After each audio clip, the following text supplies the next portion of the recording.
always a great sign when we have to pull out more chairs. It means that we're having a good night. Thank you all for being here. My name is Michelle Dock. I'm the senior curator with the gallery here at Tempe Center for the Arts, and we couldn't be more pleased to see you all here this evening.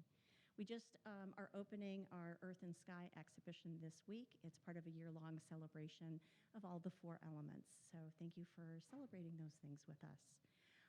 This evening, I do want to make a small announcement for the TCA side, is if you would like a drink, the bar is open, so feel free to take part of that. I'm going to do a little land acknowledgement, and then we're going to hand it over to our lovely panel. All right.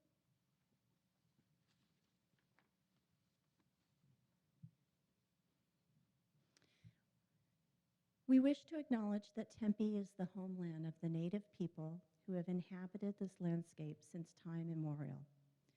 Anthropological studies document large and advanced ancestral O'odham settlements located throughout the entirety of present-day Tempe and recognize the ancestral lands of the O'odham, known as the Pima, Pipash, known as Maricopa, and their ancestors as extending far beyond our community. This land continues to be spiritually connected to the O'odham of the Salt River Pima Maricopa Indian community and the Gila River Indian community. These communities are located northeast and south of Tempe, respectively, are confederations of 2 unique groups with their own languages, customs, cultures, religions, and histories. The O'odham and the Pipash both are oral history cultures as well. The landscape is sacred to the O'odham and the Pipash and reflects cultural values that are central to their way of life and their self-definition. Their oral history and song culture are indelibly tied to the tangible places that are associated with specific historical, cultural, and religious values. Settlement patterns, advanced irrigation practices, and other life ways driven by a deep understanding of and a respect for the landscape are directly attributable to the ancestors of the O'odham and the Pipash and serve as the template for the establishment of Tempe. We accept the responsibility of stewarding those places and solemnly pledge to consider this commitment in every action. Thank you. I'm going to hand it over to Kyle Mitchell, who's going to bless us with a story.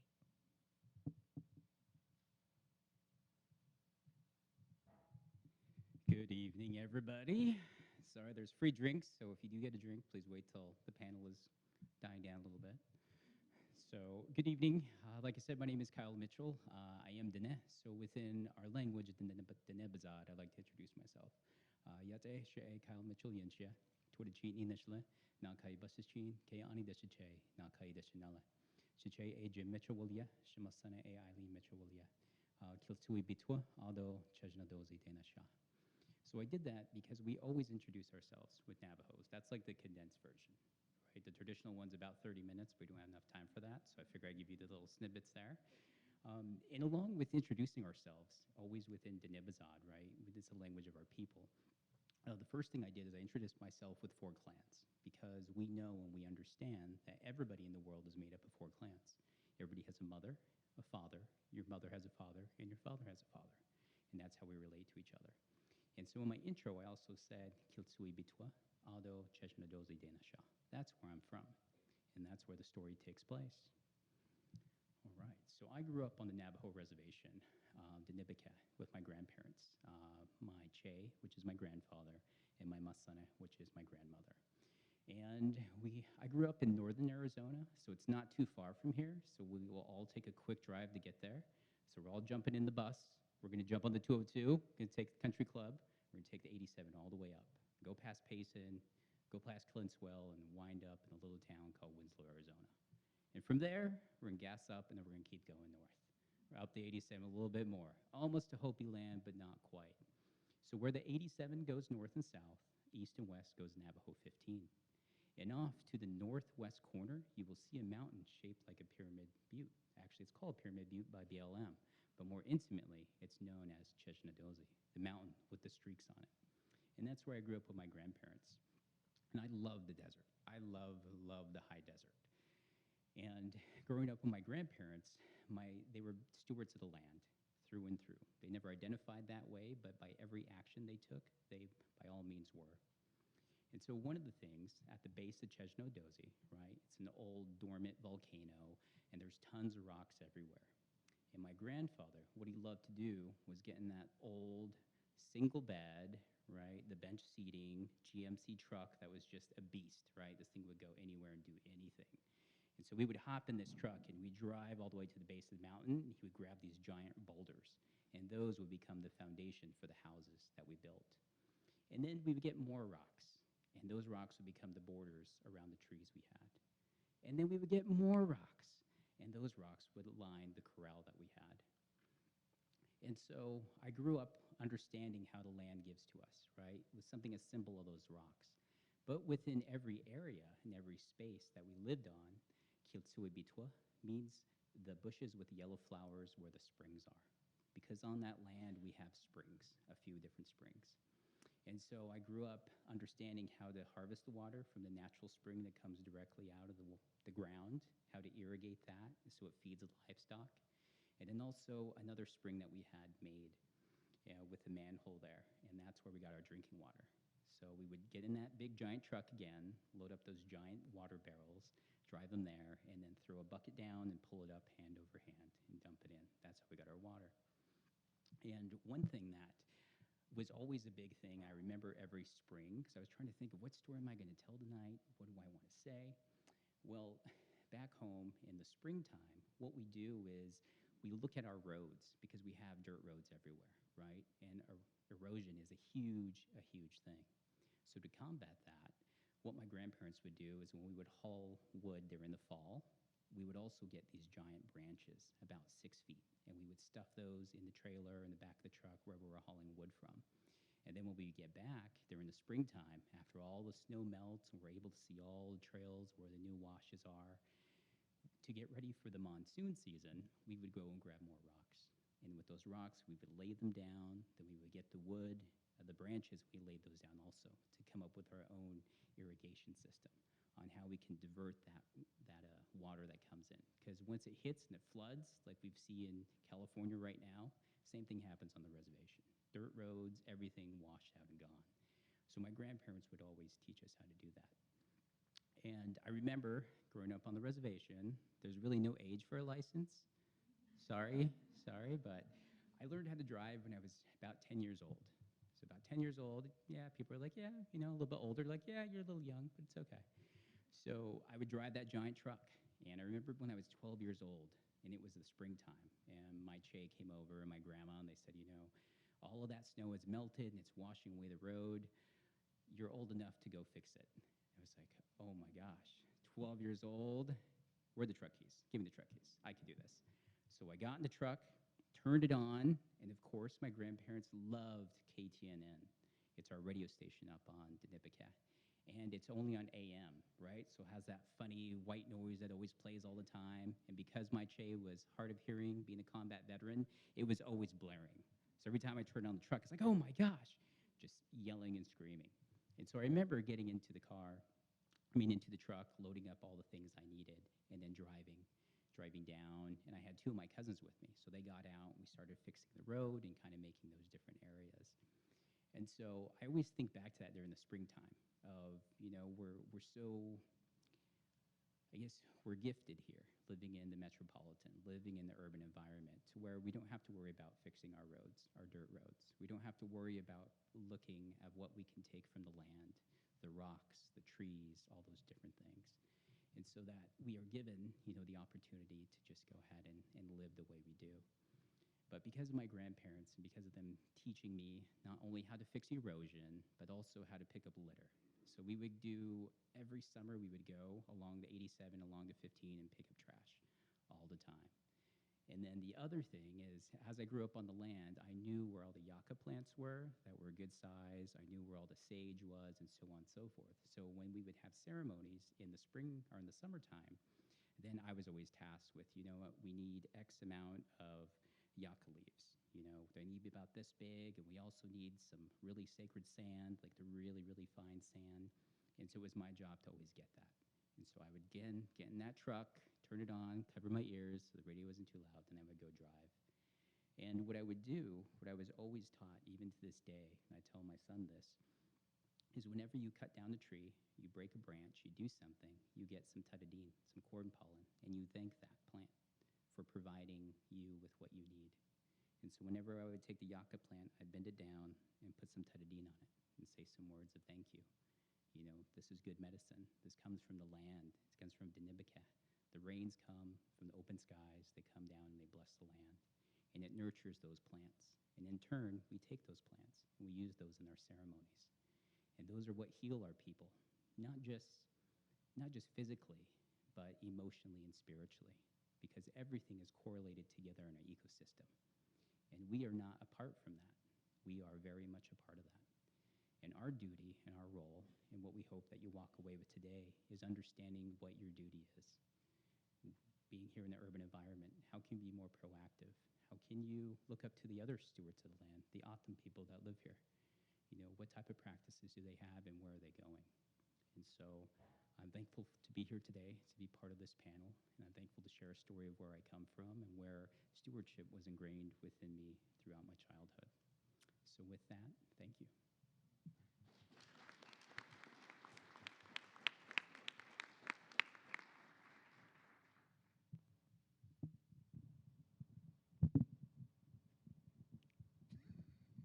I don't know how to think this thing out.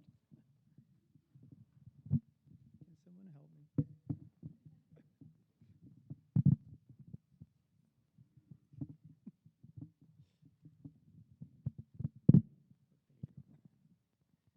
Much better. Well, thank you all for being here tonight. I'm Michael Nabingha, and I'm going to have each panelist now just do a brief introduction of themselves, starting with Kyle. All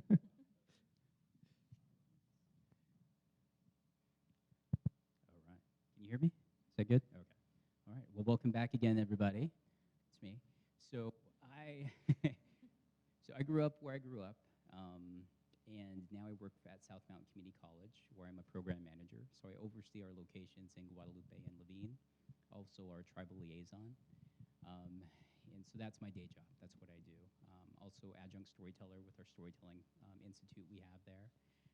Beyond that, I'm a father, I'm a husband, I'm a brother, I'm all these different things. I'm a proud veteran. I served 5 years in the Army, did a few tours, and thankful for that time and service.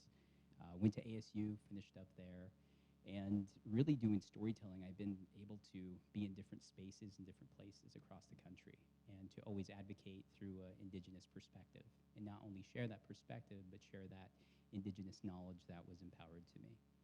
The story that I shared today was very small. Usually I share a lot of traditional stories, like more meaning, more oral tradition. But the season that we're in and where we're transcending towards is kind of a little bit out of our protocol, at least for me. But again, my name is Kyle Mitchell, so good to see you all. Pass it on to my next panelists.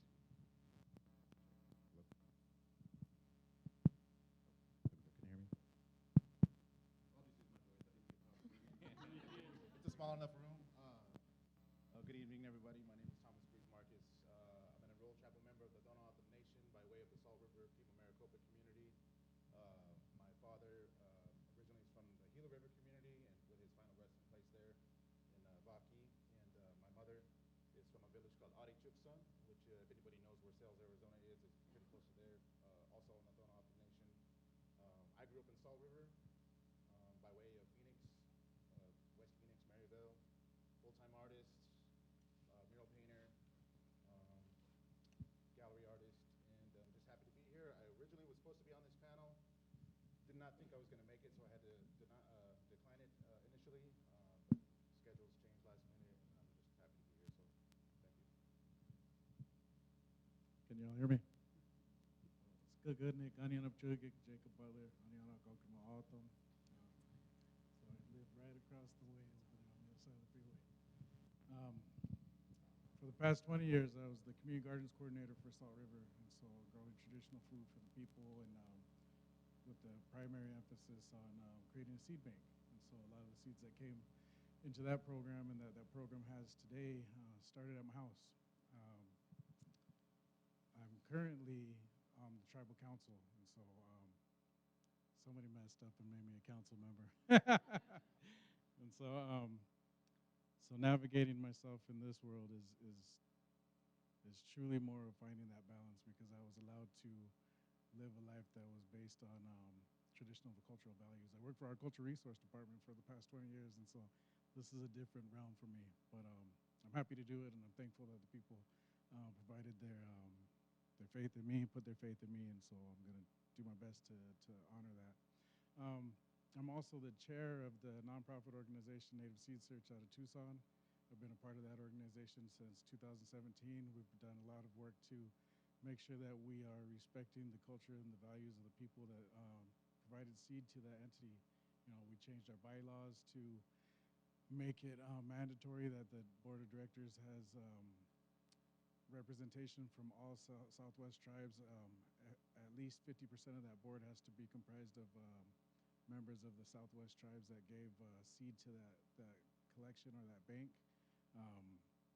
We created a new seed policy that took a couple of years of like actual yelling and arguments to get, but we got there, and so that's something I'm proud of. I'm also on the board of directors for the Friends of Pueblo Grande out of Phoenix, and something I'm proud to do. That's an ancestral place for our people here.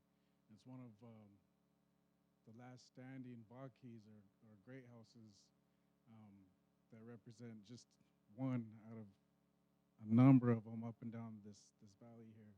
And so we're on this river, and it's a lake now, but or a pond.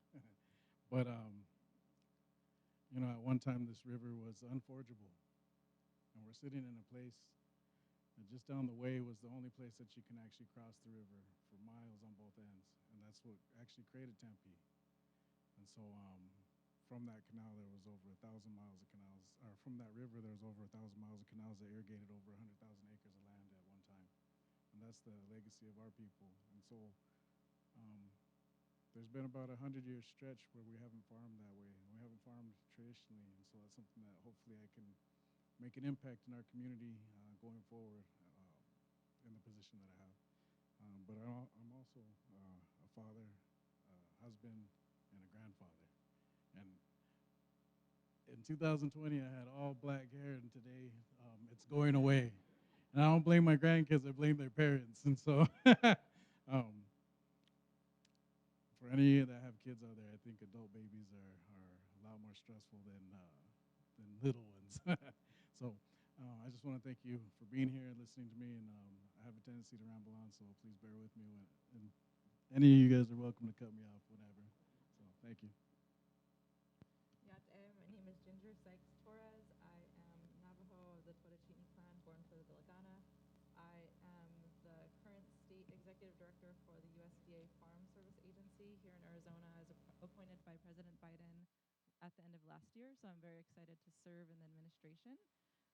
I'm also Navajo, and so I was born in Tuba City on the Navajo Nation, yet I grew up down here in the Phoenix metro area in Mesa, not too far away. And my husband, who's up here in the front row, Javi, we both live in north central Phoenix with our 3 kids who are still young, and you're giving me a heart attack telling me that it only gets worse as they get older. But it has been I went to Stanford University. I majored in Earth System Science, which is the science of kind of how all of our global environmental systems work together. And it's been a point of my career to find sustainable ways to move forward in our current environment with all of the climate issues that are going on in today's world, to make sure that we, even now more important for me with our kids, is making sure that we pave a way for future generations to inhabit an earth that is sustainable. And so I'm happy to serve in the administration, but I also serve on a number of boards and commissions throughout our city. So I'm on the board of trustees of the Heard Museum. And I'm honored to be up here among all of these amazing artists. I'm happy to say I'm a hoop dancer. And I was the first Native woman to win a Hoop Dance World Championship contest way back in 1997, but I still take credit for that. And so I think there's great ways to bridge art and activism and get our point across. And I've done that through my hoop dancing. I've tried to tie it to all of the environmental issues that I am concerned about, and I'm passing that down to my kids. I've been able to start a hoop dance class here in the Phoenix metro area for urban Native youth to keep that tradition going. But I think that one of the ways that we can communicate the seriousness of the state of the environment that we're in today is through art forms. And so I'm really excited to serve on this panel of these amazing artists here that have been doing that through their work, their life's work. And so with that, I will leave it at that for now, and happy to talk more later. Well, thank you for that. My name is Michael Namingha. I am Tewa Hopi. I was born and raised in Santa Fe, New Mexico, but my father is a painter from the Hopi Reservation, and my mother is from Okeowinga Pueblo in New Mexico. I went to Parsons School of Design in New York City. I embarked on an art career probably in the late 2000s and have been working in the medium of photography. I have a couple of pieces in the Earth and Sky show currently.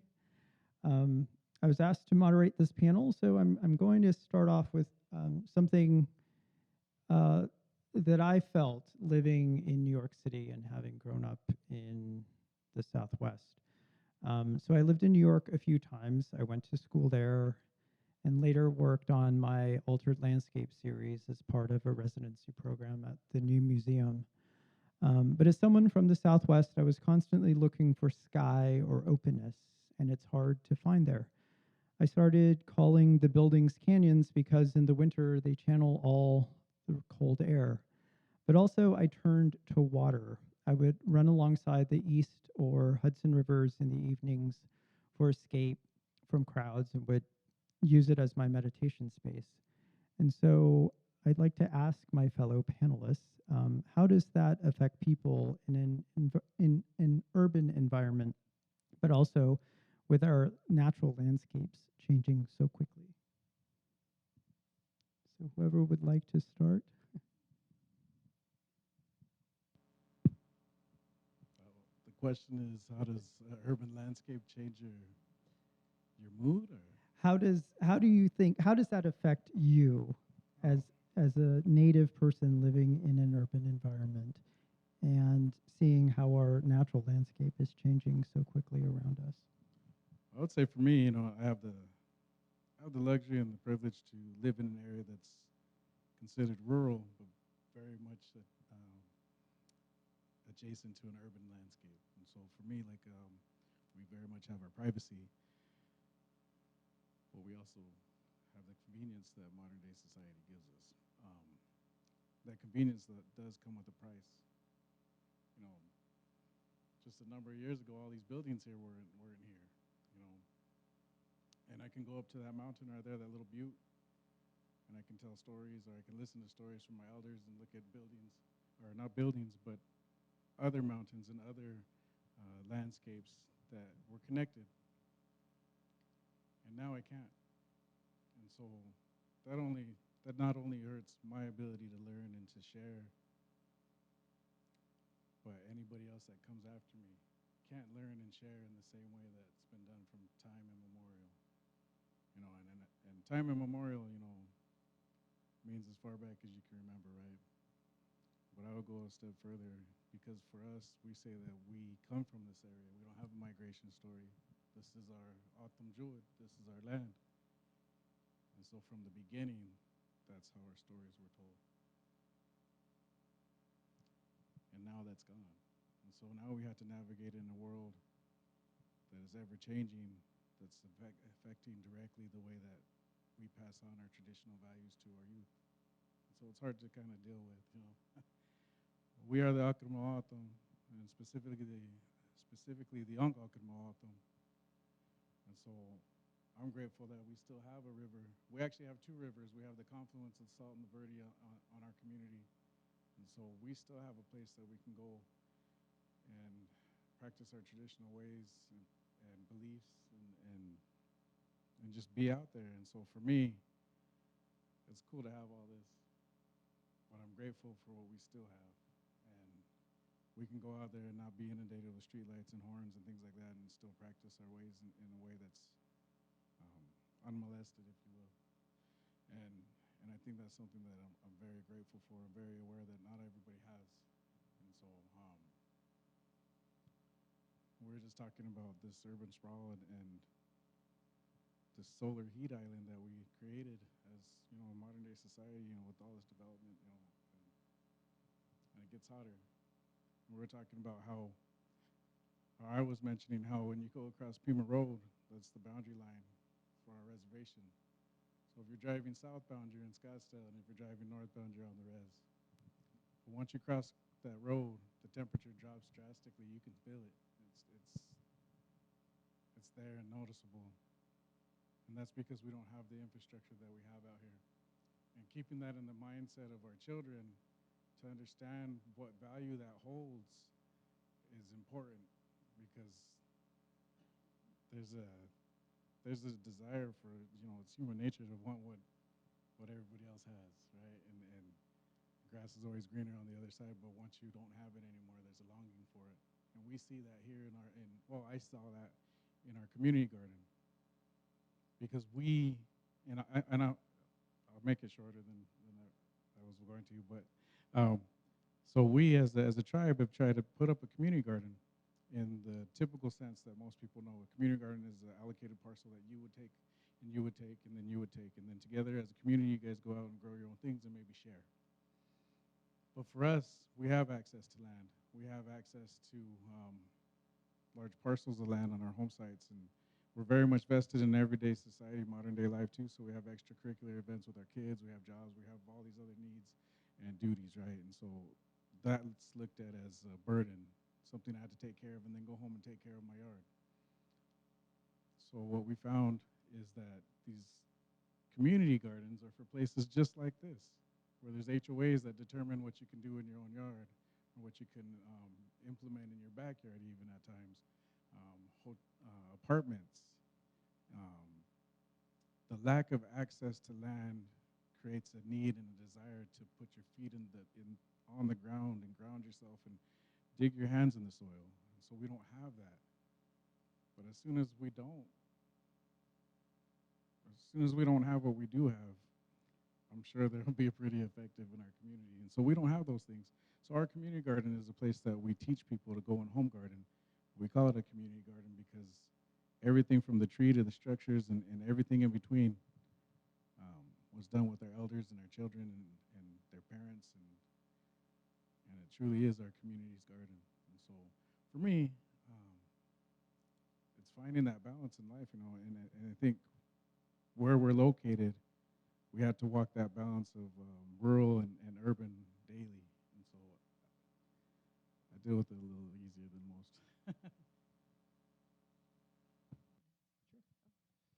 So this reminds me of our work. So I've always been taught by my parents and my community to give back, and so went to school, got an education, started a career. But I was fortunate to be able to take some time off from my career to stay home with our young kids for a few years. But through that, I was able to have the opportunity to identify issues in our community and really get involved to try to solve them. And one of those being the urban heat island issue, that we have so much building, so much concrete in our inner city environments that it's heating up the temperatures. In addition, with climate changing, our temperatures are getting more extreme. We're having longer, hotter summers. And I've noticed that our community members that are living in these urban areas are suffering. And so I was thinking to myself, like, what can I do to try to help solve this issue? So I was appointed by our mayor of Phoenix, Mayor Gallego, to the Phoenix Environmental Quality and Sustainability Commission. So I serve as vice chair of that commission. And under that commission, we created a subcommittee that was called the Urban Heat Island Tree and Shade Subcommittee. And so through working with partners within the city of Phoenix and bringing in nonprofit organizations that want to work on these same types of issues, I can advocate for our relatives who are living throughout the Valley area and having to deal with, relying on public transportation when they get from here to there. Because this is the reality of our current environment. I mean, people have been here from time immemorial, but currently today we are having to struggle with the effects of the built environment on our people currently. And not only is it our historical, traditional cultures that have been here, but people have migrated here. This is not my traditional homeland, but I can identify that our native relatives are out there and they need help. And so through this committee, what we've been able to do is try to advocate for areas of the city that are not as shaded to the city can put in cooler corridors to help shade our most vulnerable relatives and protect them. And so I think there's this idea of community and protecting our culture and our people that we can bring to the table, even if we are in this urban built environment, and we can help slowly start to try to bring back the natural environment into our built environment. And through that, I think brings also healing in our communities, and we can bring people together and protect not only our vulnerable communities like our elders and our youngest folks, but our unsheltered relatives as well. The more that we can bring down our temperatures in our valley, the more that those folks will be taken care of. And so that's something that I've made a priority in my work here, just as a Native person wanting to give back and do what I can, use my professional skills to make a difference in our community.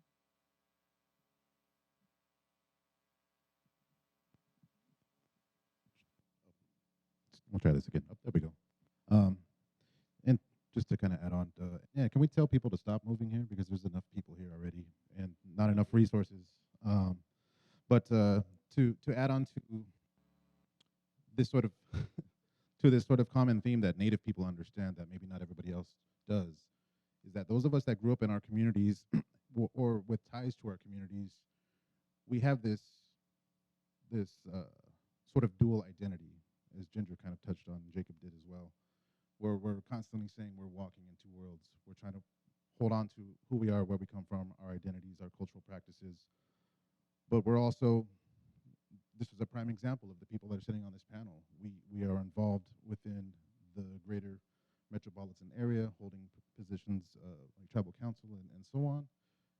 And it's a delicate balance for a lot of us.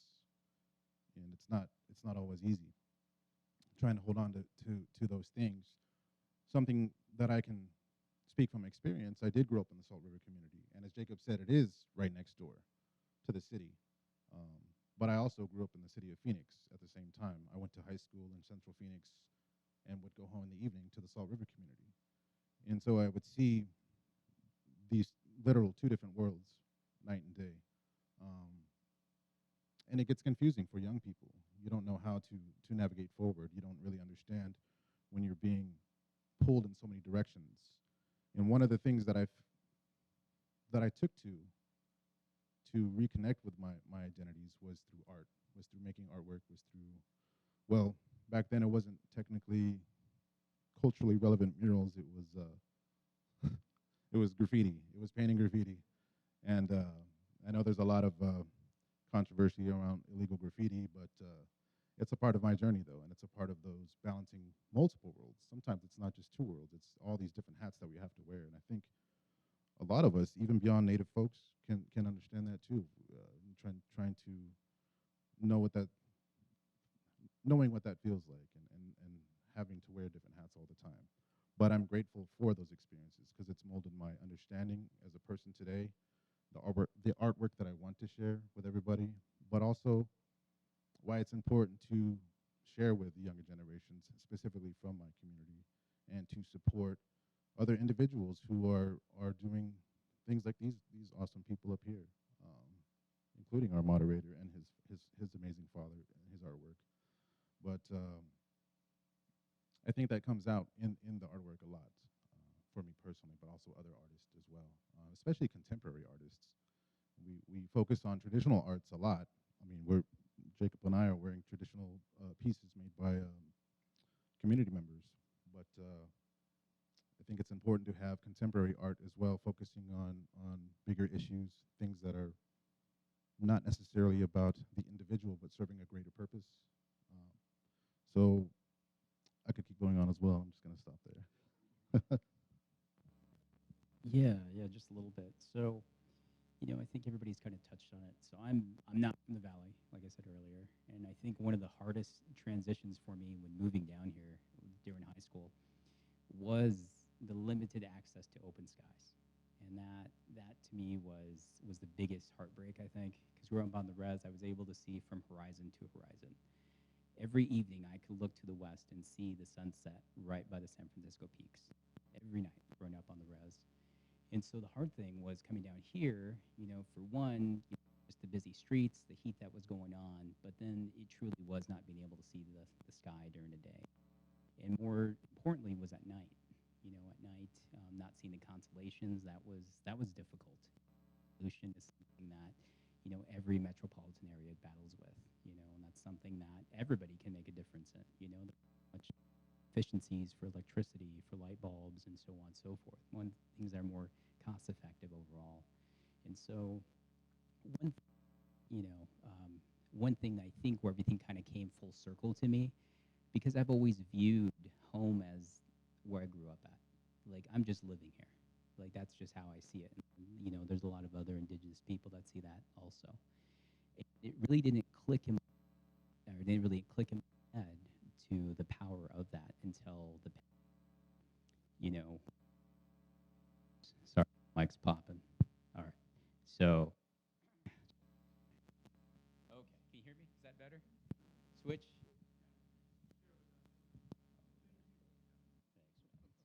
Thanks, man. Sorry about that. All right. So to get back to it, it was 2020, right? We all were there, and we were cut off from going back home. And that, to me, like broke my spirit. That broke my morale. That broke everything because I am so embedded into what home is, the way it smells when it rains, the way the breeze hits, the sound of the windy days outside going through the different vegetation. And so I really had to think about it. I had to really think, like, what am I going to do? I am, me and my wife are the head holds of our household. How do we keep that alive, and how do we keep sharing that? Like, what do we do for that next generation? And I was telling my wife, like, we are going exactly through what our ancestors went through with the long walk. They were removed from their homeland, they were put somewhere else, but how did they still keep things intact? How did they transfer that indigenous language, that knowledge, right? And so what we decided to do, I live here in Tempe, and prior to 2020, I'll say it, but I did not go on the canals, I did not go to the sidewalks, I didn't do any of that. And so what I did is I decided, you know what, I skateboarded while I was in high school, so that's what I'm going to do. So I went, I got myself a longboard, I got one for my son, my wife got some roller skates, and every night we would go out and we would skate along the canals here in Tempe and just be outside, and talk about the trees that were planted, oh, this looks like that. And that would start, and that would cue a signal in me to share something with my son about that. Back home we have these trees. These are what they're for. This is how they came here to be. I don't know what these trees are, but let's understand what they are, right? Let's look around. And then we took it a step further, because we have so much stories, and our stories are correlated with everything. And the biggest thing was with planting. And so what we did is we made our own little bed, and we started planting. Just something just to remind me of home, of this is what I'm doing, right? This is what's happening, and sharing those stories with my son. And so there's always a space, and there's always within yourself or within your community, your little cutout of what home is, And here in the valley, it's hard to find that. It's very difficult to find a space unless you're at Kiwanis, unless you're over here on the riverbed, so on and so forth. But it's really having the willpower, the strength, and the courage to step outside and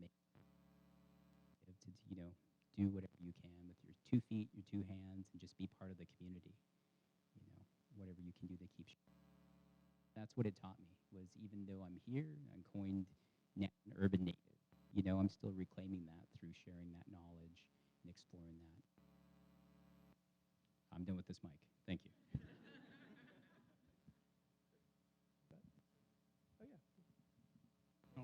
Listening to your story is like on the whole other side of the spectrum for me, and so it's really humbling to listen to your perspective. So for me, I had a staff, and we were working all through COVID. The tribe shut down, and we work in a field, work out there in the garden, take care of it. And my staff were all upset, and they're like, "You're making me work. I can get COVID." Like, you're working outside by yourself with nobody else around. There's no chance of you getting COVID. And but they're adamant that they want to go home because everybody else got to go home. And so I said, I'll do it. And so my son and I went out. And for me, I've always been home. I was born there. I've lived my whole life there. And I hear a bunch of people say, "Oh, I gained a lot of weight." I think I've gained more weight after we came back to work. But that time for me was similar in the fact that like we reconnected with more of those traditional cultural values and instilling that into our family. But it wasn't a longing. It was more of an appreciation for what we had available to us because it's still here and we're still here. And so when we were able to come back to work, it was with this kind of found vigor and excitement that what we're here to do is much greater than we thought of before that. Because the loss of toilet paper freaked everybody out, right? Yeah, and it was hard to get our people to understand the value of their food, and our sovereignty is important. And they say, if you can't feed your people, are you truly sovereign? So we're a community that has about 15,000 acres of farmland that's leased out, and that has a lot to do with historical trauma and historical issues with water and that canal that we mentioned.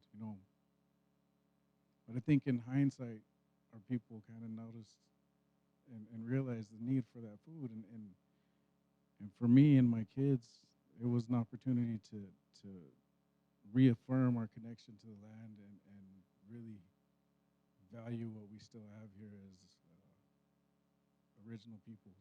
And so,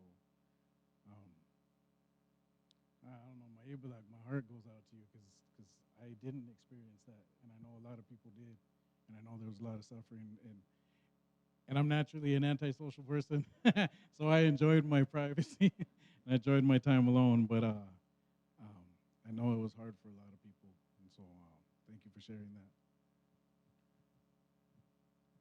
You're the moderator. Can I add one more thing, though? Oh, yeah, please do.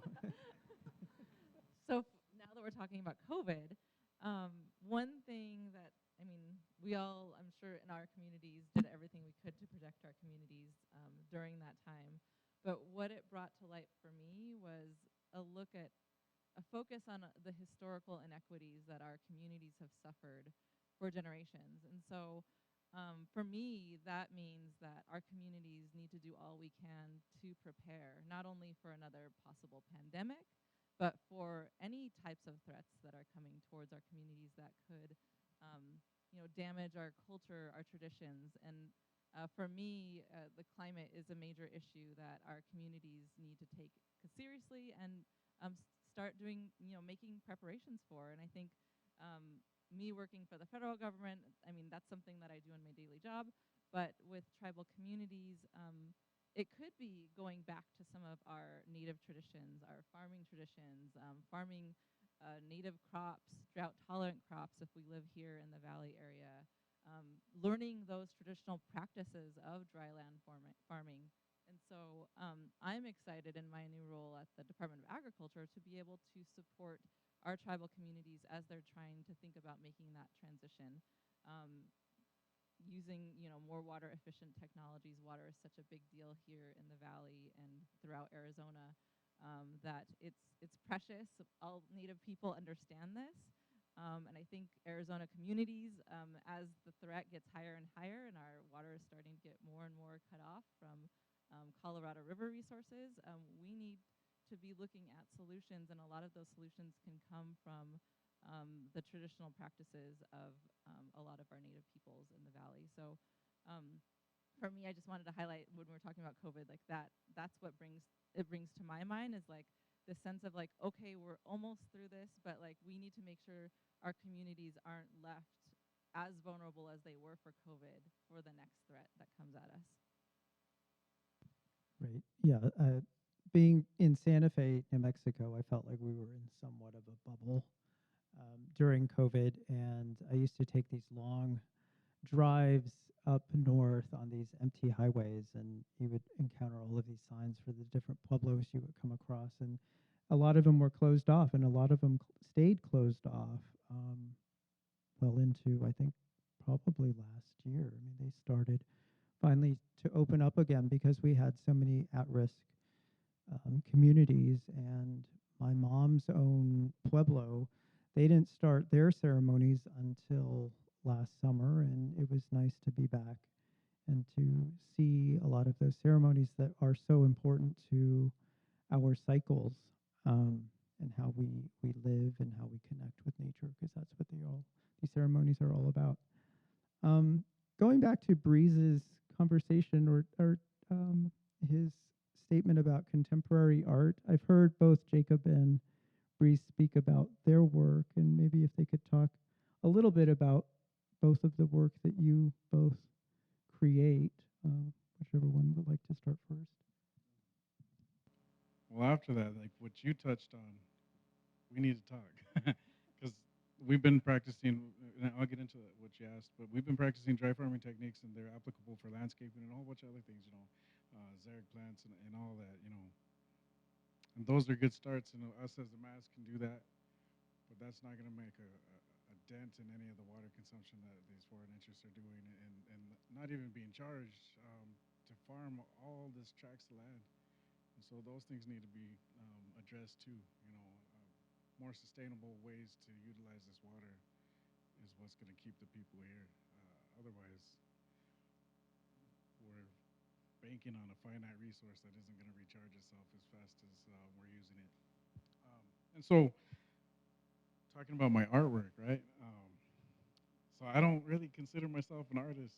I just say I get bored a lot, and I move into a lot of different mediums. And so I do everything from like painting to traditional pottery.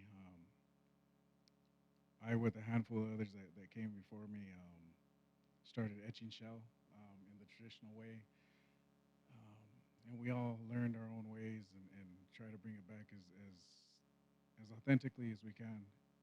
And it's something that's interesting today is at one time you had this skill set, but the resources were all there for you. So if you needed clay, I'm sure there was someone that would provide that, and if you needed these other resources, then those would be there.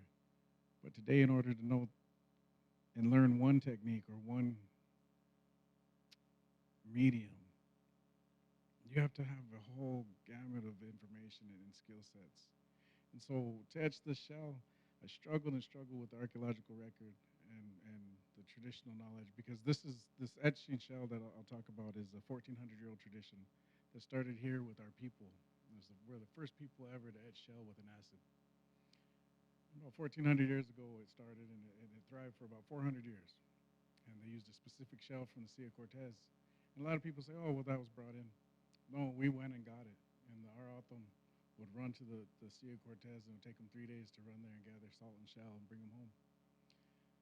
And there's a testament to that is there's petroglyphs that mark the path, that mark shells that are facing towards us. So as we go, it shows us where to go. And there's our stories validate them that we brought them here. But then we would harvest saguaro, and we would turn that into a wine. And it sounds really romantic because the ancient wine of our people, the saguaro wine of our people, etched these shells, right? And that's what I say when I would be at my booths. But wine turns to vinegar, and it creates an acid, and that's really what works. And I didn't know that until my buddy and I got into making beer in the bathtub, like and so we would go to each other's houses, and he was all into making beer, and we tried it with different things, and so I was like, well, I wonder how wine would work, and so I had to learn the whole process of making wine to understand that the lack of sulfates creates vinegar, and then to actually perfect this technique. That got me all the way to DC, and I won a grant through the Smithsonian to do that work, and bring that home. And now today, I would say there's over 100 people in our community alone that know how to make those shells, and that's something that was gone.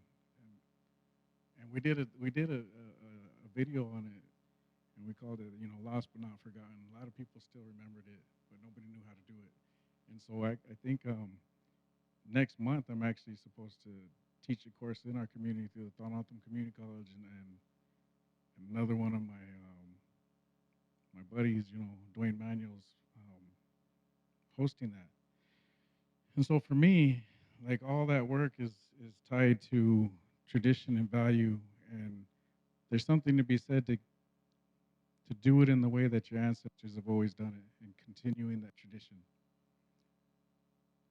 But there's also something to be said about representing the time that you live in. And I'm very much a 21st century Native American, indigenous person. I like video games, I like going to the movies, I like doing all that other stuff. But I can go to the river and pull out a catfish from underneath the water with no fishing pole, and I can tell you what plants to eat, what plants will kill you, and what plants will make your head spin, and because I've tried them. um, and so the work that I do very much is a reflection of our traditional cultural practices. And if you look at them, there's no denying that that's Othumich. That's something of our people.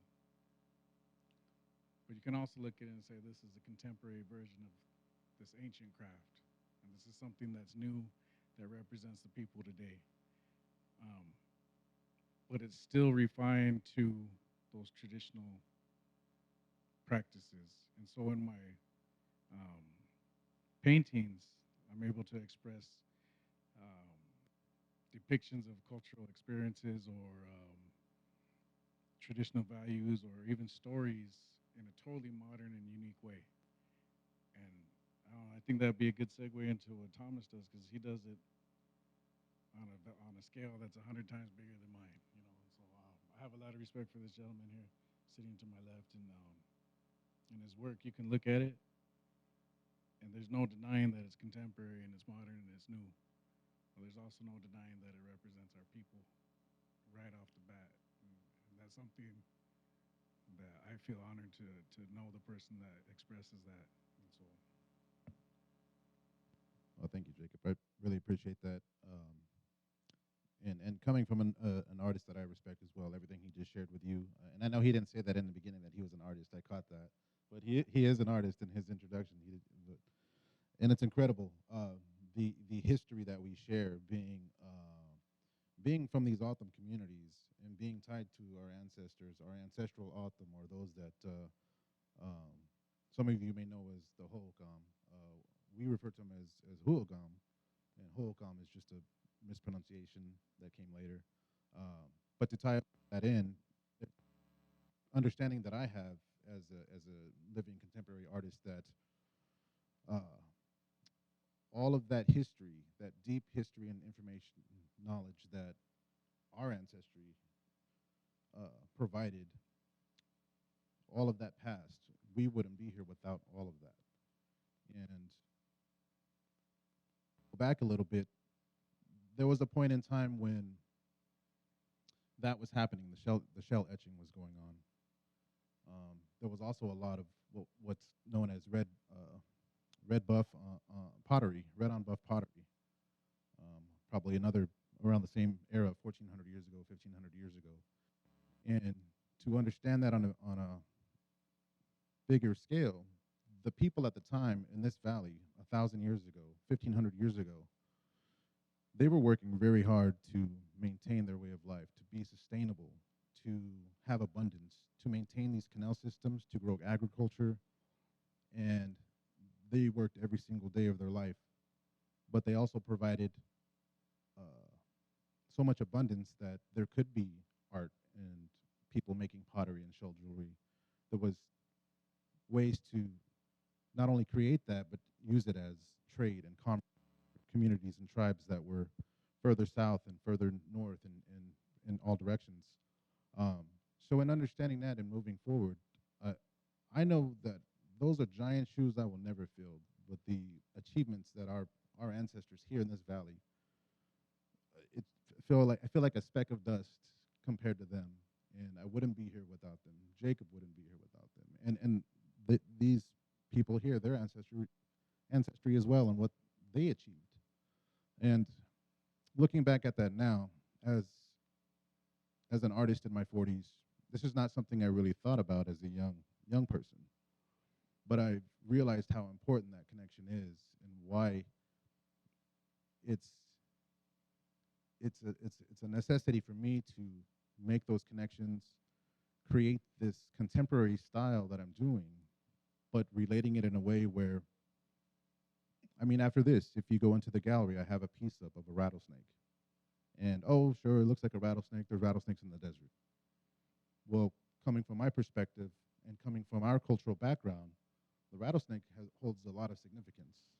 And I know it's not for every tribe. Some tribes, it's a little taboo. But for us, and Jacob might know this too, but I feel like it's been documented that the rattlesnake itself is one of the most repeated images within O'odham art and also on the Huilgam timeline. And so I feel like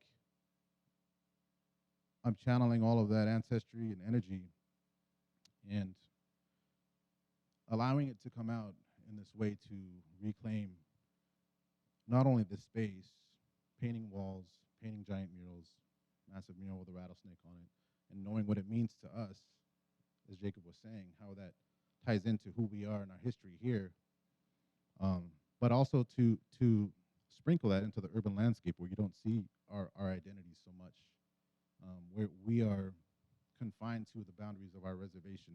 Not that we obviously have to stay there, but our identity has always been sort of swept under the rug. And you see a lot of other tribes within the city of Phoenix, absolutely, and you see their identities represented, but for a long time, our specific history has been almost erased, marginalized, kept quiet. And I feel like the work that not only what I do, but what Jacob's done, what several artists from our communities who may not even have the platform that I know that I'm fortunate to have, the work that they've done, the continuum that Jacob and I, that word that we throw around and he might be able to touch on. It's important to ensure our identity, but also I think the survival of the culture as well. Not that we're the only ones to be doing this. There's plenty of individuals out there.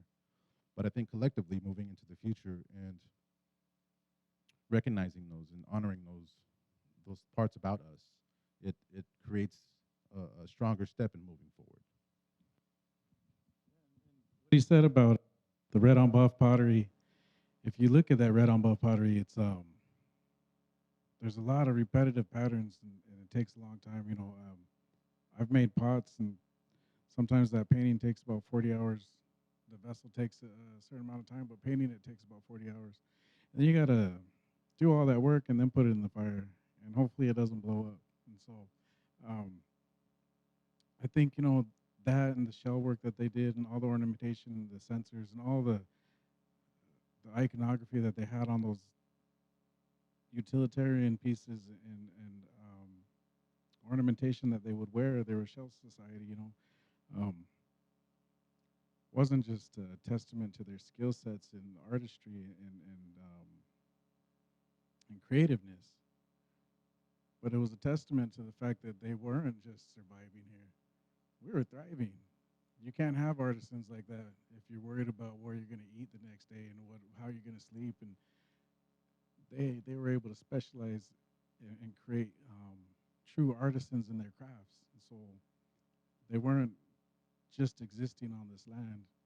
They were truly part of it and living in harmony with it for a long time. And then, you know, a lot of things happened that got us to where we were as the Otham. And so,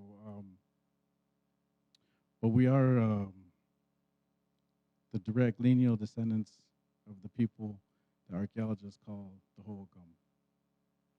And so, because that word was taken from the word Huogam, and Huogam is anybody that's deceased, anybody that's part of that Hukyo or that past.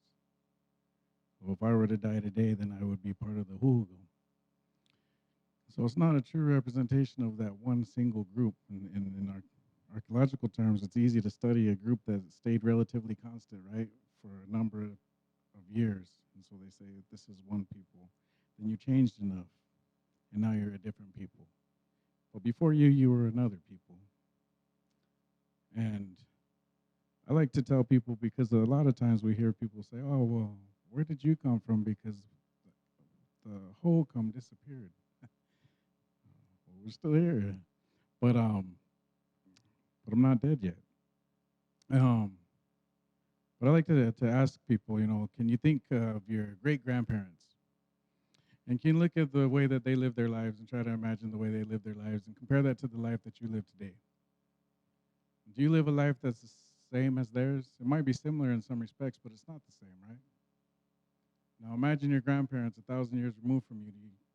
Can you say that you lived a life that's anywhere near the way that they lived, or the housing structures and the style that you live today is anywhere near what they lived in?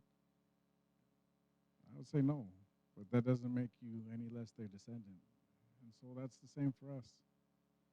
You know, and so in all the work that we do, I try to show, and Thomas and you know, I don't want to speak for him, but I would say Dwayne and others, you know, we want to highlight that and acknowledge, you know, that there is this continuum, that we are the direct lineal descendants of the people that were here before us, and that those are our ancestors. And so I pay homage to them in the work that I do, and I'm sure these guys, it's on their mind. And real quick, we had won a grant, and you can name the name. I'm bad with those. What is that grant that we won right here? Arizona Community Foundation. Yeah, so we won this grant, and we had needed sponsorship. And not to call out the city, because you guys have made a lot of strides in backing up the land acknowledgement that was read tonight. And so, but at the time, we had wanted sponsorship, and so we had asked, and it was shared with me. Maybe it shouldn't have been, but it was shared with me. You know, that well, the Pimas and Salt River isn't the artist group that we want for this area, because they're not as colorful as the Hopi and the Navajo. And and so they said, you know, we're waiting for one of them. We're trying to hold out for one of those groups that will highlight the Hopi and the Navajo, because they're more colorful and they're what people expect of the Southwest. And so it kind of got me a little buggeth. Buggeth means like pissed off, right? Mad. And so that's our language, right? And we had been asked by a whole bunch of different people to be part of these groups independently of one another. But we were just these token Otham, because it was to honor the heritage that our people had on this land. And so Thomas got us together and said, you know, shoot, man, let's just go for it. And so when they were naming them off, all these groups, they had like 10, 15, 20 people in the group, and then they called 3 Otham dudes from Salt River down, and we won that grant. And it was cool. But we had a friend in Tempe at the time. We had a couple of them, and they just pushed for us to be able to have that site right in front of the flour mill for our installation. And we needed letters of sponsorship, and so we had some from our cultural resource department, some from our tribe. And at the last minute, the mayor actually gave me a letter of support, and so we submitted it, and it was done. And so it was an awesome thing to be able to provide an installation that honored the past in a totally contemporary way, as well as had traditional components to it. And there's a story of creation. And when the world was created, Nui, or buzzard, came, and with his wings, he created all the valleys and the rivers. And so he was the first builder of the original canals that we call rivers. And so it was cool. We did those paintings of agriculture, and that's what it was, as honoring our ancestors' technological achievements in hydrology and engineering through the honoring of our depictions of canals. And so we did that with the buzzard's wings. And then the other panels relayed the stories of farming and the tradition of farming here. And then in front was the shell culture that both the Altam and the Arhulgam are known for. And it was only supposed to be up for like a month, right? And I think that thing stayed up for at least 4 or 5 months. And everybody was worried because they said, well, we need you to get insurance, and we need you to value these things. And so we valued it out, and it was like tens of thousands of dollars worth of work in there. We had like gemstone. I had gemstone, turquoise, mosaic pendants, and all the stuff in there. And so they're all like scared. And they said, you know, we have a lot of vandalism and graffiti, and someone's going to tag up your guys' work. But these guys' reputation, nobody touched their work. It sat there all that time, nobody touched it. And nobody came and vandalized our things. Nobody scribed on the glass. It was respected. And to me, that was an awesome feeling. When we finally took it down, it looked pretty much the same as the day we put it up. And to be able to represent our people and our ancestors in that way is, to me, it was the highlight of all the work that I've done. And that's that continuum that Thomas was talking about. Thank you for that. It's beautiful. Kyle and Ginger, do you have anything you'd like to add? Let's see. So I am an artist of stick figures. Amazing, amazing stick figures. But I have, yeah. So my art form is more storytelling. But the amazing thing, I think, talking about art and just different things. So my stepdad is Hopi, and he makes kachinas. And I remember being a kid and growing up. My mom lived in Winslow, and so I would have a chance to go to Winslow and stay with her, whenever spring break and things like that. And so I remember one spring break, I was there and I wasn't doing anything. My stepdad's like, "All right, get your shoes on. You're gonna go with me." And I said, "Well, where are we gonna go?" He said, "We're gonna go get some wood to make kachina dolls." I was like, "What the heck?"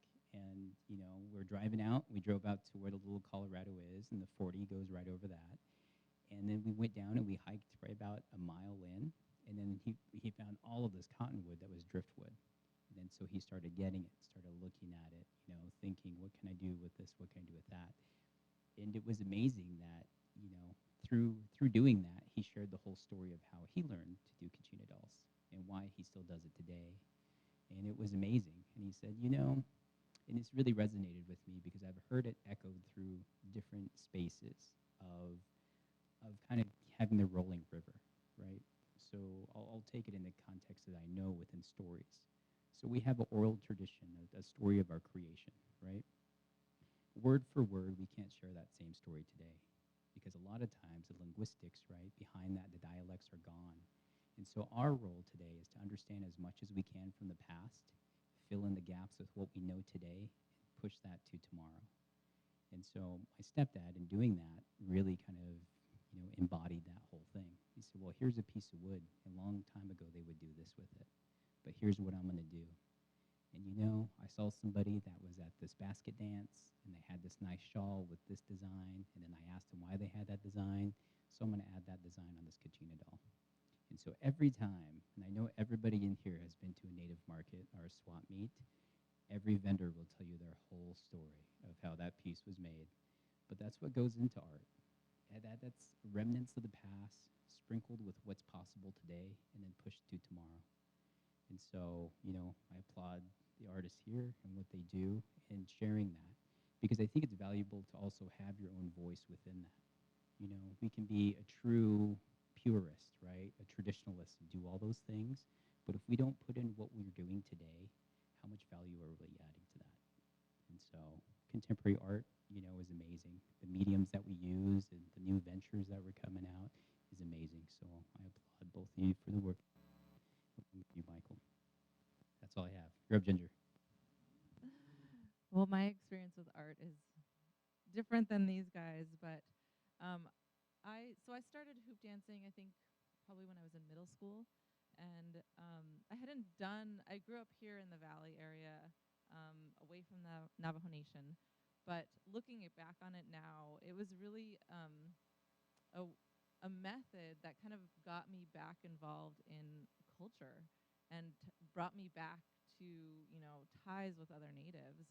And so through the storytelling aspect of it, the whole hoop dance is based. It was originally a healing ceremony performed with one hoop, but it's been kind of evolved into more of a performance showcase dance.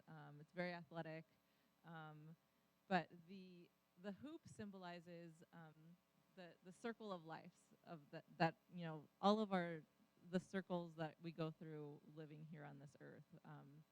It could be the circle of life, it could be our seasons changing over time, but all of those are kind of linked to this theory of like interconnectedness. So we're all interconnected to each other, and with the hoop dance, what you do is use the hoops to make different formations to tell a story.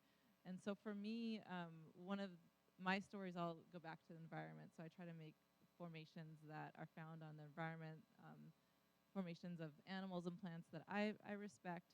But there is one formation where I'm sure you guys have all seen hoop dancing, where everyone makes kind of like a ball, a sphere out of the hoops, and to me that symbolizes the Mother Earth. And then this is something that we honor and protect. Like, we are here to be the caretakers of our Mother Earth for future generations. And for me, that's what this dance symbolizes.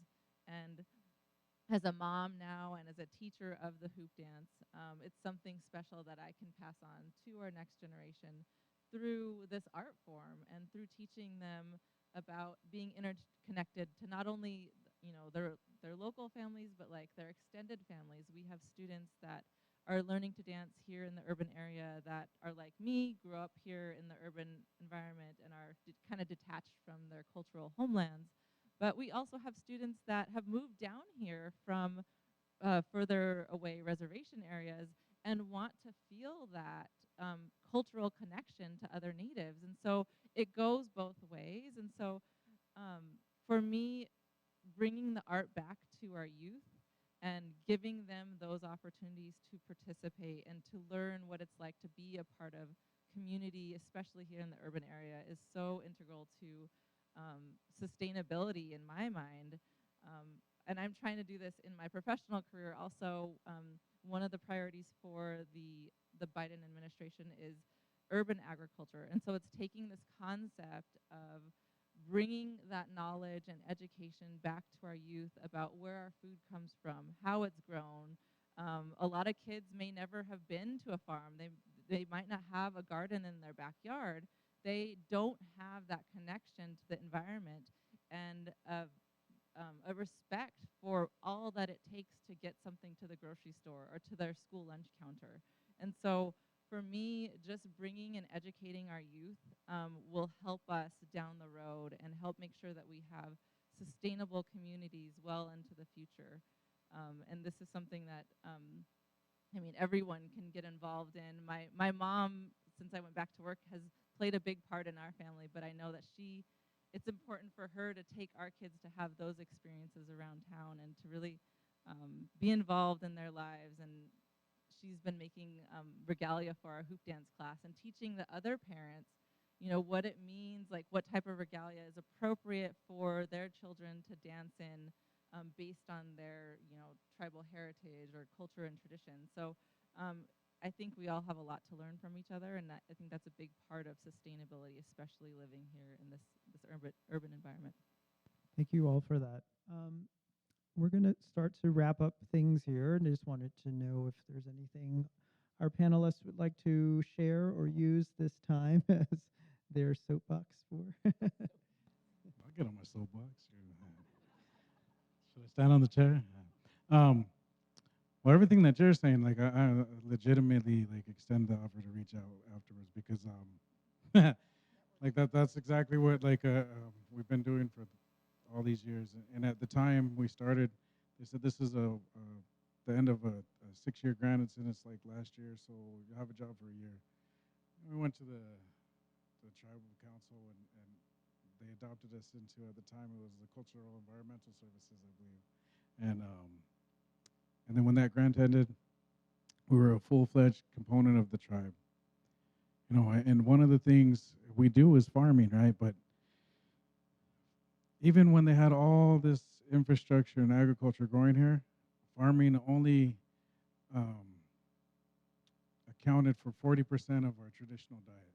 60% of our traditional diet came from wild annuals and foods that came seasonally. And those are things that we can do in an urban environment, is plant things that can actually be utilized by the people as a resource.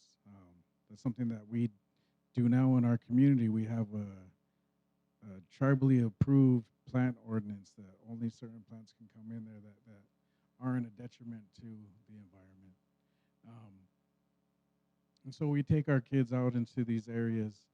And, you know, the reason I chose to wear this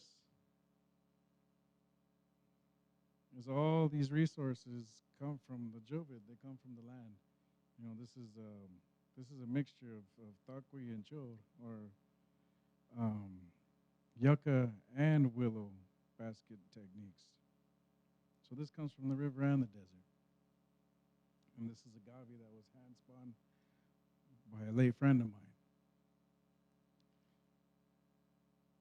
And in understanding that we need to foster healthy environments to continue to utilize the resources, it puts that human entity back into the environment. A lot of people believe that the environment is here and the people are here, but we're also a link in that chain. And you have overgrowth of thickets, you know, thinning for utilization of the people and for these resources is something that's practical and that can be applied. And that these relationships, like for our shell etching, gathering saguaro, creating partnerships with state parks and entities to take people out there and do that and allow them to do that without being stopped and restricted access. Many people have worked on those things. And a lot of the things that that environment teaches you can be applied to your home and your environment and the urban environment. And so I would very much urge you to please reach out to me, as I would love to get involved in anything that you're doing. So thank you.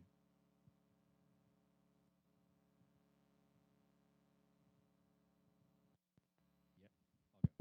Let's see. Okay. So being here and working with Southmount Community College, yeah, I work a lot with Pascoyaki and I work a lot with Gila River. And one thing I think that's amazing about cultivating land, right, and turning it back is, you know, Gila River has a huge history of assimilation. You know, like I just found out that Mr. Miyagi from Karate Kid was actually in the encampment there, and there's pictures of people doing sumo wrestling and the mountain in the background. They have those, you know, those there. And one thing I think that's amazing is what you're seeing now, you know, across the nation is all indigenous communities and tribes are reclaiming their spaces. And a lot of times it's not just land back, but it's like, how can we make this resource or provide for ourselves and sustain ourselves, right? We're talking about sustainability. And one thing that's amazing that they, because they're getting into gaming, you know, gaming is a good thing, but they have a Sheridan. So if you go to Wild Horse Pass and you just keep going back to where the golf resort is, that whole Sheridan back there is a 5-star. It's like better than the Phoenician that's over here. And the beautiful thing about that is when they developed that whole space, they were so collaborative with their elders, with their community, because their community said, you know what, if you're going to build something here, we need to make it like we're welcoming guests to our land. We need to show them the highlight of what the desert really is. And so what they did is they created a river in a way. And throughout all of their conference rooms and their buildings are all of these ancient artwork, and they tell stories of how long ago, before the space was colonized, before the simulation and all that stuff, that there was all these free canals that were running all over the place. especially in Gila River. And at one point, they had somebody talk and share that long ago, when there were still rivers out there and canal systems, that there was a lot of migration of birds. And those birds had certain feathers that went to certain ceremonies and all of these different things. And so fast forward to the early 2000s when they built that Sheridan and they brought the river back. Well, guess what? They also brought back the vegetation that was indigenous to that. They also brought back the animals. They now have migration of birds coming there again. And so it is possible to really reclaim our own space and to really be part of that. And so what I would urge everybody here to do is go see something here within the metropolitan, whether that be on Salt River, whether that be Gila River, whether that be a little bit on the outskirts, but see what we're doing today to remember who we are and remember and teach that to the community and to the people and to the next generation. And I think that's really important. Where we're at right now, I mean, we're in 23, right? 2023. So much has happened and so much has matriculated in the past few years to where diversity, equity, equality now are on the very top. And so I urge you all just to see what's happening. Just see what's happening. Whether you go downtown and see some murals, whether you go and you notice that the Super Bowl is coming and you notice that the new logo was done by a native designer. I mean, those are really big things. And so just having the appreciation, but more the acknowledgement and the gratitude for that. And so for my soapbox, let's see. So with South Mountain, again, Cat still not coming off, but we are hosting the 3rd annual Two-Spirit Powwow on April 15th. And we hosted the first one that was ever in the state. You talk about Two-Spirit, LGBTQ+, and we invite that community, and more of an indigenous community. We did great the first year. The second year was phenomenal, and then we got COVID, right? Bam, we got pandemic. But we're bringing it back this year. So that's open. The space is safe. We welcome everybody, every shade of color, whether you are indigenous from Turtle Island or you're indigenous from Euro. You're all welcomed. Thank you. I guess I'll end with everyone sitting in this room. There is always an educational aspect to living here, and it's pretty clear that not everybody understands the longer history.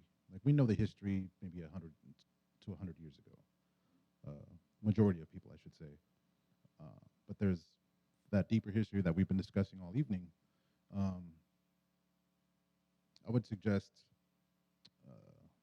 visiting simple places, and this is not a plug because I have a show there right now, but visiting places like Pueblo Grande Museum.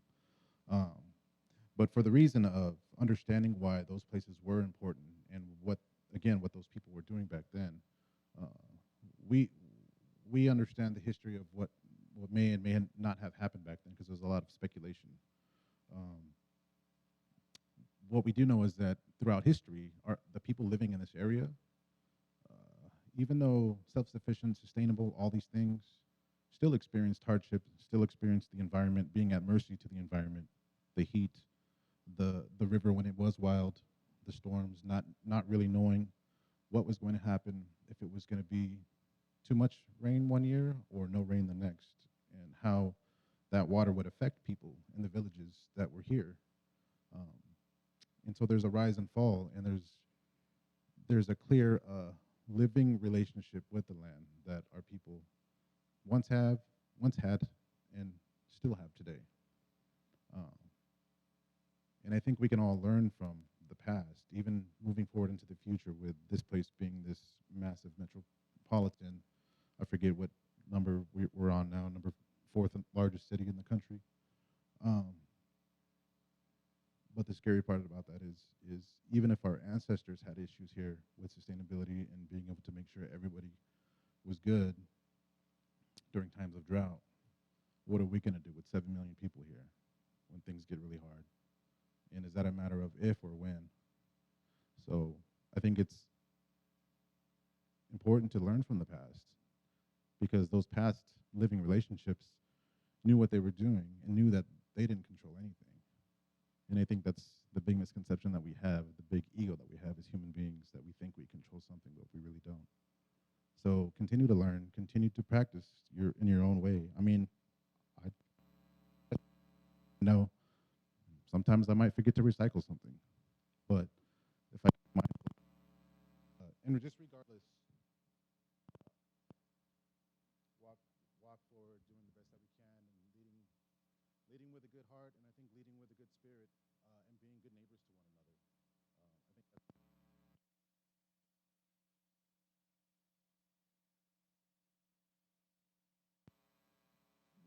Oh. So my soapbox is that there is beauty all around us. That there's a Navajo saying, "Beauty before us, beauty all around us." But like our goal is to live in harmony with our natural environment, and we are witnessing our environment changing before our eyes today. We are witnessing stronger and more unpredictable storms that our communities are having to deal with.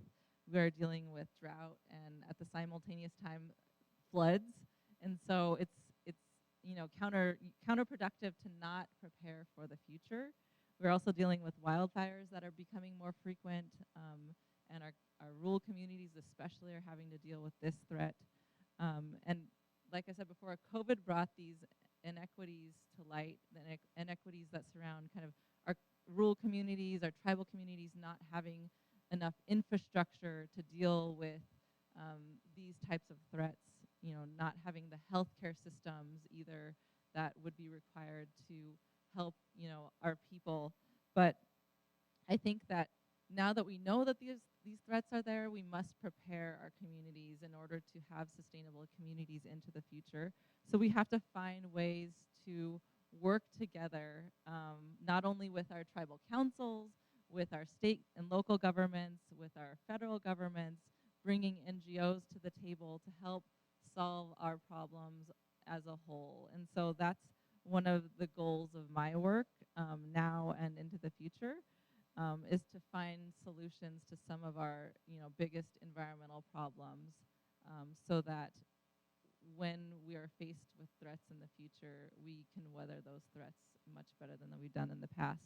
And I know that we have the resources to do this. We have scientists, we have awesome native scientists that know their own communities, and we have elders that know the traditions, they know what works on the lands.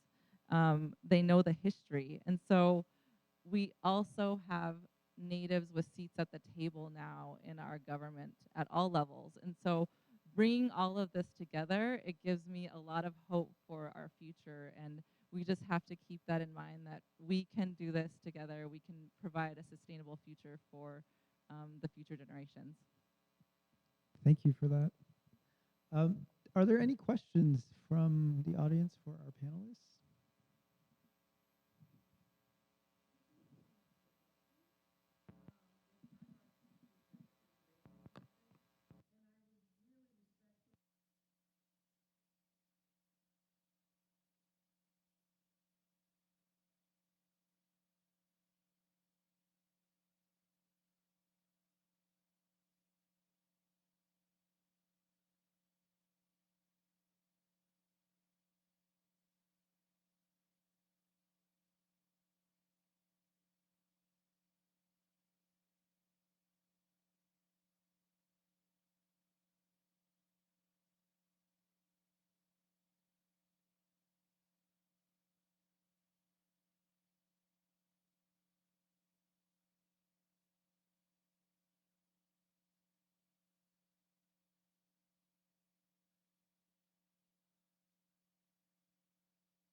Well, thank you for that. I thought our environmental services was actually involved with your group. So if they aren't, no, I could. Oh, he's our vice president, and so yeah, and you're welcome to follow up with me later, and um, we can talk more about that.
So from a leadership perspective, I don't think I'm served enough time to speak on that because I've only been here since the beginning of January. But from my past work, I did say, you know, I was the garden coordinator. But that was more entitled. And so we worked under the Cultural Resource Department, and so I was also the former Section 106 compliance officer for the tribe, and I worked, that's a precursor to any NAGPRA, or Native American Graves Repatriation Act work. And actually, Oak Flats, those sites that are there are Hoolgum sites, they're our sites. There's a lot of sites on top that belong to the Inde or the, what we say, the all, the Apaches. And so, like you said, that's right in our backyard. It is our backyard. That's our ancestral sites. Those are our ancestral territories, and those are our ancestral people that they find there. And so, our Tribal Historic Preservation Office is actively engaged with consultation with the tribe, with the 4 Southern tribes and other tribes that claim affiliation with that site and the mines. And so um, they're just not as outspoken in the media because there's a stance with the 4 Southern tribes that they don't use our ancestors um, in that way. And so we don't portray our ancestors or talk about our deceased for highlights in somebody's newsreel. And so that's why you don't see them as outspoken on the media like that because it's a matter of respect and it goes to the fundamental values of the people. But they do, through their legal channels, work what the system has provided. And so we do have a Tribal Historic Preservation Officer. We have a whole office that's dedicated to working, and I've been in some of those meetings, and so they are very much aware and actively engaged with them. I think it's a good question to bring up about supporting and knowing what's going on, not just in our backyards, individual communities, but also across other communities. Everybody remembers Standing Rock a few years ago, and I have a lot of friends that went to Standing Rock. I have a lot of friends that support and have actively been on the front lines with Oak Flat. And to use that story about Standing Rock real quick, at the time I was doing a mural program with our youth in Salt River, working with Wayne Manuel, working with young people who needed that outlet through art to reconnect in a lot of these things that we've talked about tonight. At the height of it, I remember clearly, specifically working with a young man who, young teenage author from Salt River who really did not have upbringing the way that unfortunately goes a lot of the times in our community. And I had a friend who had asked me if I was willing to go to Standing Rock with him. And I said, well, as much as I support that, and I want to support everything that's out there, that's happening, and that's obviously a couple states away. Oak Flat's closer, clearly, but sometimes the real trouble, it really is in our own backyard, like working with those youth, trying to make sure that I can spread myself, trying to send support when I can, right? And I'm speaking just for myself. But what I know what's important to me is that there's work to be done everywhere. There's things to discuss. There's things to protest everywhere. And although I may not have had a direct connection with Oak Flat, I've definitely supported the we call them Hajin, we call them our family, our relatives in the Tohono O'odham Nation.